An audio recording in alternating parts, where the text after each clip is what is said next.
राजकारणात समाजकारण करणारा चेहरा म्हणजे शिवाजी गुंडू विटकर.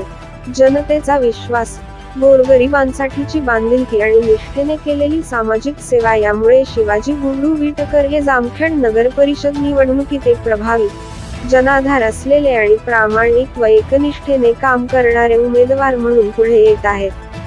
प्रभाग 3 चे भाजपाचे इच्छुक उमेदवार शिवाजी गुंडू विटकर हे आपल्या शेकडो कार्यकर्त्यांसह वाजत गाजत मिरवणुकीद्वारे मुलाखतीला आले होते.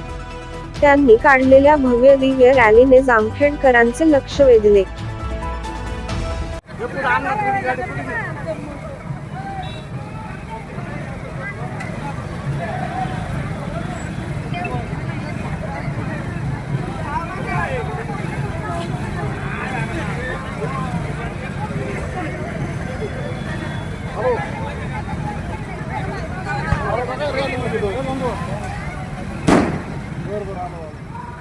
बरोबर